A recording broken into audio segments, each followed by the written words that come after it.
All right, I'm getting to use this gavel a couple times today. In the first few meetings of the Velshi Banned Book Club, we figured out a formula for why some books resonate with readers so much and also end up on banned book lists. Sometimes it's the language, other times it's the author, sometimes it's the story itself, and once in a while it's all three. Today's Velshi Banned Book Club feature is most certainly all three. It's a novel that's been studied in classrooms. It's been recommended to daughters by their mothers and then to their friends, read in book clubs, topped national bestseller lists, and awarded literary prizes. I'm talking, of course, about The House on Mango Street by Sandra Cisneros. Esperanza Cordero, our protagonist and our narrator, is a 12-year-old Mexican-American girl living in an impoverished Latino neighborhood in Chicago with her parents and three siblings. The House on Mango Street is not driven by a plot, rather a series of small moments, short vignettes that make up a year in Esperanza's life. The novel explores identity, family dynamics, the power of language, and the necessity of community. But ultimately, it's a coming-of-age story. Over the course of the novel, over that 1 year, Esperanza experiences joy, sorrow, growth, and false starts. She faces the death of loved ones, newly complicated relationships with boys, and with her own body. She experiences friendship, and she begins to write. Quote, Aunt Lupe listened to every book, every poem I read her. One day I read her one of my own. I came very close, whispered it into the pillow. I want to be like the waves on the sea, like the clouds in the wind, but I'm me. One day I'll jump out of my skin. I'll shake the sky like 100 violins. That's nice. That's very good, she said in her tired voice. You just remember to keep writing, Esperanza. You must keep writing. It will keep you free. And I said, yes, but at the time I didn't know what she meant, end quote. Chicago and the neighborhood that Esperanza live in are central to her story. We're treated to anecdotes of Esperanza's neighbors. She writes, quote, she lives upstairs over there next door to Joe, the baby grabber. Keep away from him, she says. He's full of danger. Benny and Blanca own the corner store. They're okay, except don't lean on the candy counter. Two girls, raggedy as rats, live across the street. You don't want to know them. Edna is the lady who owns the building next to you. She used to own a building big as a whale, but her brother sold it. The mother said, no, don't ever sell it. I won't. And then she closed her eyes, and he sold it. The House on Mango Street is a masterclass in balancing vivid poetic language with direct simplicity. Cisneros' language is frank, her descriptions plentiful and unique, and her dialogue interspersed with slang and Spanish flows naturally. She relies on indentation and context instead of traditional grammar. The result feels relaxed, as if you're listening to a very wise friend over drinks. The House on Mango Street is semi-autobiographical, but not a memoir. Like our protagonist, Cisneros is Mexican-American. She was raised in Chicago, and many of the stories in the novel were inspired by Cisneros' time teaching at Chicago's Latino Youth Alternative High School. In a 2024 article Cisneros wrote for the New York Times called A Year Among My Fellow Banned Writers, she explains, quote, my students were former dropouts who struggled mightily just to return to school. Some were gay, some were addicted to drugs, some were children raising babies, some couldn't walk outdoors without being targeted by gangs, some were targeted by abusive boyfriends or parents. This was their reality. As their teacher and counselor, I had no means to heal their wounds beyond listening and telling their tales. Regardless, in the decades since this book's initial publication in the early 1980s, it's been on and off banned and challenged book lists. And after a commercial break, I'm going to be joined by the author herself, Sandra Cisneros. Stay by. We'll be right back. I'm still new at this gavel thing. I totally gavelled in the wrong place, so now we're actually calling the meeting to order. Today's meeting of the Velshi Banned Book Club is officially underway. I'm joined by a living legend, one of the most influential contemporary writers of our time. Here she is, Sandra Cisneros. She is a poet. She is an essayist. She's a teacher. She's an artist. She's a novelist. Her 1984 magnum opus, The House on Mango Street, has sold 7 million copies so far. It's been translated in over 25 languages. The House on Mango Street is today's feature on the Velshi Banned Book Club. Sandra, it is an honor to have you here. Thank you so much. Hello. Let me start with the article you wrote for the New York Times called A Year Among My Fellow Banned Writers, which I referenced a little bit in the introduction.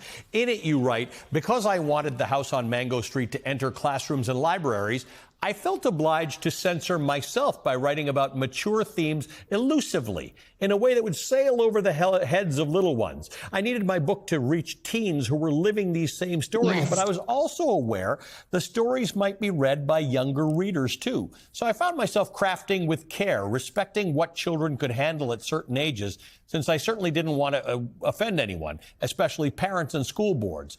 That's why I told my truth, but I told it slant, as the poet Emily Dickinson would put it, in a lyrical way, so the tale would be understood gradually by readers as they aged, end quote. I think it's a remarkable sentiment. Tell me a bit more about this. Well, I was a teacher when I collected these stories, and I never expected that I would be on your show all these years later. I wrote it simply so that I could unburden myself from stories that kept me up at night, so that I could find a way to resolve these conflicts for my students, because first you have to resolve it yourself and understand what to tell them so you can guide them. And I wrote it and included it in an autobiographical neighborhood. My neighborhood, but the stories many of them were from my students. I wrote them as a way to heal, because as we know, books are medicine, as the poet Joy Harjo has said. And I was astonished to see how librarians and teachers responded and helped support to make this book a bestseller. Let's talk about the symbolism in the book of the house. I want to read a quote. Not a flat, not an apartment in back, not a man's house, not a daddy's. A house all my own, with my porch and my pillows, my pretty purple petunias, my books and my stories. Only a house quiet as snow, a space for myself to go, as clean as the paper before the poem. Esperanza's relationship with her house changes throughout the story, from something of shame to an understanding of her roots and her identity. Tell me a bit more about that. Well, we think of house when we're young as just being a structure, someplace we want to move into.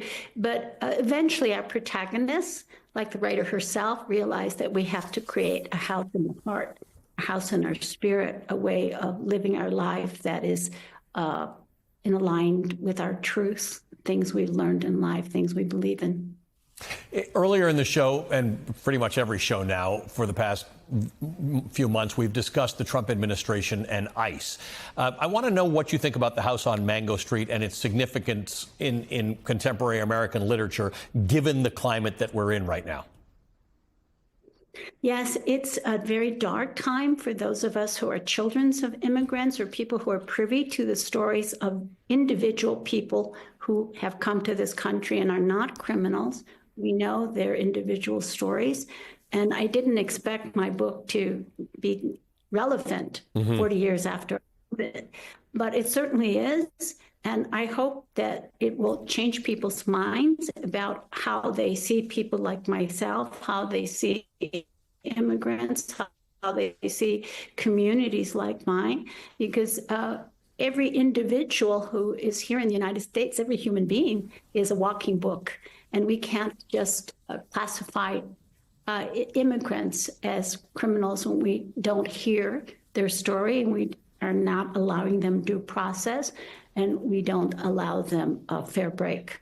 Imagine if you thought that, though, every time you saw an immigrant, whether you think they're here undocumented or not. Imagine if you looked at them and said, I wonder what your book is. I wonder what your story is, that mother selling goods in the subway in New York, or the construction worker or the farm worker. What's your story?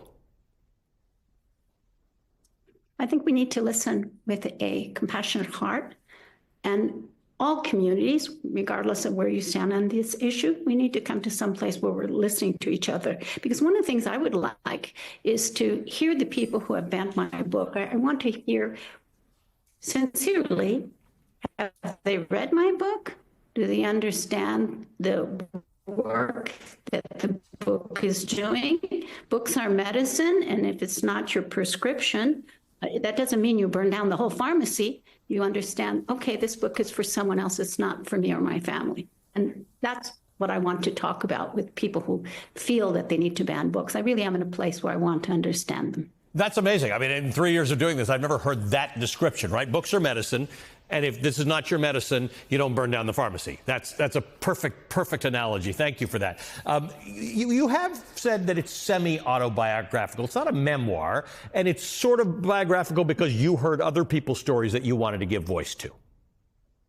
Yes, it's my neighborhood, and all of the episodes where the character does something foolish or she winds up with an exploding cigar, that's my story. But all the stories where I'm wise and smart, that's what I wish I'd said. Amazing, and thank you for being here. I'm sorry it's for the reasons that we're talking about banned book clubs, but I'm glad all these decades after you wrote it that I've had an opportunity to finally talk to you. Sandra Cisneros is our newest member of the Velshi Banned Book Club, author of many important works of literature, including The House on Mango Street.